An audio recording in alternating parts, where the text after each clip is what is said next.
नमस्कार दोस्तों, welcome back to my YouTube channel. उम्मीद करता हूं आपकी तैयारी जबरदस्त चल रही होगी। बहुत ही महत्वपूर्ण जानकारी आप सभी कैंडिडेट के लिए रहने वाली है। हम यहां पर बात कर रहे हैं IBAC-IO टीयर 1 के रिजल्ट के बारे में। जो आप लोगों ने एग्जाम दिया हुआ है, फाइनली आपका जो आंसर की है वो जारी कर दी गई है। खुशखबरी आप सभी कैंडिडेट के लिए है, एक सीट पर मात्र आपको 12 कैंडिडेट का यहाँ पे कंपटीशन देखने को मिल जाता है। ऑल कैंडिडेट का महासर्वे जो लिस्ट है वो जारी हो चुकी है। आपका कितना नंबर बन रहा है, आप कितने नंबर पर सेव है, ये जानकारी समझना आप कैंडिडेट के लिए बहुत ही जरूरी है। एक एक जानकारी समझ लेना। बाकी चैनल पे आप पहली बार विजिट किए हैं, प्लीज चैनल को सब्सक्राइब कर रख लें। कोई भी अपडेट आए, कोई भी इन्फॉर्मेशन आए, विद इन सेकंड उसका इन्फॉर्मेशन आप सभी कैंडिडेट के पास पहुंच पाए। कट ऑफ में हुआ है बहुत बड़ा बदलाव, और टीयर 2 के लिए आपको कितने नंबर पर आपको यहाँ पे सिर्फ यहाँ पे कैंडिडेट रहने वाले हैं, ठीक है। इस बार सबके नंबर कम हो चुके हैं। पेपर बहुत ही हार्ड इस बार रहा था। चौंकाने वाला डाटा आपका यहाँ पे दिखाने वाले हैं। आपकी कैटेगरी वाइज आपकी क्या आपकी रहेगी एक्सपेक्टेड कट ऑफ, ये जान लेना। बाकी आप चैनल पे पहली बार विजिट किए हैं तो प्लीज चैनल को सब्सक्राइब कर रख लें। ऑल कैंडिडेट का महासर्वे जो लिस्ट है वो जारी हो चुकी है, ठीक है। एक एक जानकारी आपको समझने के लिए बहुत ही इंपॉर्टेंट है। चलिए बात कर लेते हैं हम इसमें।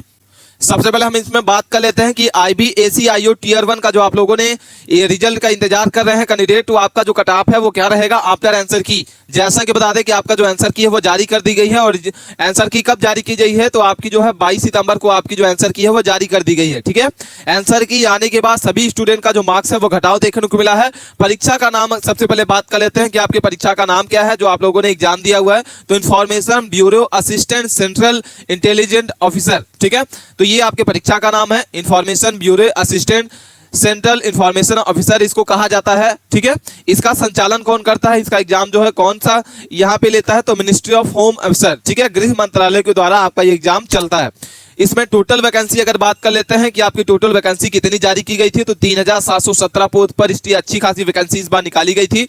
जिसमें जनरल के लिए आपको सबसे ज्यादा वैकेंसी आपको यहाँ पे देखने को मिल गई थी 1537 पोस्ट। वहीं अगर हम बात करते हैं EWS के लिए, तो यहाँ पे आपकी 400 आपकी 42 पोस्ट थी। OBC की बात करते हैं 900 आपकी 46 थी। SC ST की बात करते हैं तो 500 आपकी 56 और 226 आपकी यहाँ पे मिल गई थी, ठीक है। तो यहाँ पे आपकी जो टोटल पोस्ट थी वो कैटेगरी वाइज कितनी निकाली गई थी, आप किस पोस्ट से अपना फॉर्म अप्लाई कर रखा है, कमेंट में बॉक्स में जरूर बताना है। इसके बाद हम इस बात कर लेते हैं कि आपका जो टोटल आवेदन है वो कितने कैंडिडेट ने इसमें एग्जाम में अपना आवेदन किया हुआ था। तो टोटल आवेदन इसमें 8 लाख, ठीक है, बहुत ही ज्यादा मात्रा में यहाँ पे आवेदन किया गया था। टोटल आपके 8 लाख स्टूडेंट ने इस फॉर्म को अप्लाई किया था। जिसमें से अगर हम प्रेजेंट कैंडिडेट की बात करते हैं कि एग्जाम कितने कैंडिडेट दिए हैं, तो 60%, ठीक है, 60% कैंडिडेट जो है इस परीक्षा को एग्जाम दिए हैं, जिसमें से 4,80,000 स्टूडेंट ने इस परीक्षा में पार्टिसिपेट किया है। इसके बाद अगर हम बात कर लेते हैं कंपटीशन के बारे में कि आपका जो कंपटीशन रहेगा वो क्या रहेगा, तो एक सीट के लिए यहाँ पे 129 कैंडिडेट यहाँ पे जो है कंपटीशन रहने वाला है। और स्टेज 2 अगर हम टीयर 2 की बात करते हैं तो कितने स्टूडेंट को यहाँ पे सेलेक्ट किया जाएगा, तो जो आपकी वैकेंसी है 3717, उसमें 10 गुना स्टूडेंट को जो है वो सेलेक्ट किया जाएगा। तो आपके यहाँ पे जो टीयर 2 में सेलेक्ट होने वाले हैं बच्चे वो कितने रहने वाले हैं, वो 37,170 यहाँ पे स्टूडेंट जो है टीयर 2 में सेलेक्ट होने वाले हैं। और आपका जो कंपटीशन रहेगा वो आपका एक सीट पर 12 स्टूडेंट का कंपटीशन रहने वाला है। एग्जाम लेवल के बारे में बात कर लेते हैं कि आपका एग्जाम लेवल है वो कैसा है। तो सबसे पहले आप लोगों का जो टीयर 1 एग्जाम हो चुका है, आपकी आंसर की भी जारी कर दी गई है। इसमें 60 मिनट आपके 100 क्वेश्चन पूछे गए थे, जिसमें आपके कितने क्वेश्चन सही होते हैं कमेंट बॉक्स में बताना है आपको। इसके बाद जो कैंडिडेट क्वालिफाई होंगे टीयर 1 में, तो आपका टीयर 2 होगा, जिसमें आपके 60 क्वेश्चन 50 क्वेश्चन 60 मिनट में रहेगा। इसके बाद आपका टीयर 3 रहेगा, जिसमें 100 अंक का रहता है और इंटरव्यू इसको कहते हैं, ठीक है। इस तरीके से आपका जो एग्जाम है कंप्लीट होता है। इसके बाद ऑल शिफ्ट का एग्जाम लेवल अगर बात कर लेते हैं कि आपका जो ऑल शिफ्ट का एग्जाम लेवल है वो क्या रहा है, तो इसमें करंट अफेयर्स 20 क्वेश्चन आपके पूछे जाते हैं, रीजनिंग के आपके 20 क्वेश्चन पूछे जाते हैं, जीके जीएस के आपके 20 क्वेश्चन, मैथ के 20 क्वेश्चन और इंग्लिश के 20 क्वेश्चन, टोटल मिला के आपके जो है 100 क्वेश्चन पूछे जाते हैं। 60 मिनट के अंदर इसको करना होता है, ठीक है। अगर हम गुड अटेम्प्ट के बारे में बात करते हैं कि आपका गुड अटेम्प्ट क्या रहेगा, आप कितने नंबर पे सेव रहने वाले हैं, तो करंट अफेयर्स में 20 में से अगर आपके 10 से 12 क्वेश्चन अगर आपने सही कर रखा है तो आपके यहाँ पे गुड अटेम्प्ट है, सेव रहने वाले हैं।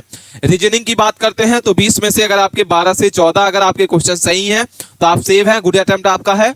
इसके बाद जीके जीएस की बात करते हैं तो 20 में से 12 से 13 क्वेश्चन अगर आपके सही हैं तो आपका 100% यहाँ पे सेव रहने वाला है। मैथ की बात करते हैं तो 20 में से 10 से 12 क्वेश्चन अगर आपके सेव हैं तो गुड अटेम्प्ट है आपका। इंग्लिश की बात करते हैं तो इंग्लिश में आपका जो है 12 से 14 क्वेश्चन अगर आपके सेव हैं यहाँ पे सही है तो आप यहाँ पे सेव रहने वाले हैं, गुड अटेम्प्ट आपका है। इसके बाद हम बात कर लेते हैं कि आपका जो टोटल 9 शिफ्ट में एग्जाम चला है, उसमें आपकी कौन सी शिफ्ट आपकी हार्ड थी, कौन सी शिफ्ट आपकी मॉडरेट थी, ये जानकारी समझ लेना। यहाँ पे 16 सितंबर की अगर बात करते हैं, आपका जो पेपर है वो 16, 17, 18 3 दिन आपका पेपर चला है, जिसमें से 16 तारीख की अगर बात करते हैं तो 16 की फर्स्ट शिफ्ट आपकी मॉडरेट थी। वहीं अगर हम सेकंड शिफ्ट बात करते हैं तो आपकी हार्ड थी।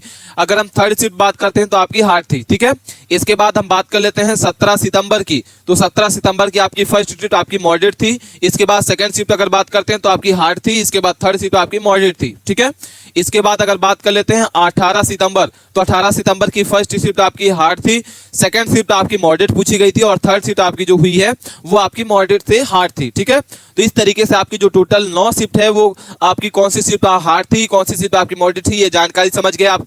इसके बाद हम सेव स्कोर फॉर टीयर 2, इसके बाद आपका टीयर 2 में क्या सेव स्कोर रहने वाला है विदाउट नॉर्मलाइजेशन। ठीक है, ये जानकारी समझ लेना। इसके बाद यहाँ पे हम बात कर लेते हैं कि जनरल कैटेगरी से अगर आपके हैं तो जनरल के लिए आपके यहाँ पे जो है 55 से 60 नंबर का यहाँ पे आपका सेव स्कोर रहने वाला है। अगर हम ओबीसी की बात करते हैं तो 52 से 57 नंबर के बीच में अगर आपका है तो आप यहाँ पे सेव रहने वाले हैं। ईडब्ल्यूएस की बात करते हैं तो 50 से 52 नंबर, 55 नंबर अगर आपका है तो यहाँ पे टीयर 2 के लिए आप यहाँ पे सेव रहने वाले हैं। एससी की बात करते हैं तो 45 से 50 नंबर और एसटी की बात करते हैं तो 40 से 43 नंबर अगर आपका है तो यहाँ पे आप सेव रहने वाले हैं। आप टीयर 2 में 100% यहाँ पे आप तैयारी करें। इसके बाद आप सभी कैंडिडेट जो हैं अपना स्कोर कमेंट बॉक्स में जरूर बताइएगा कि आपका कितना स्कोर बन रहा है।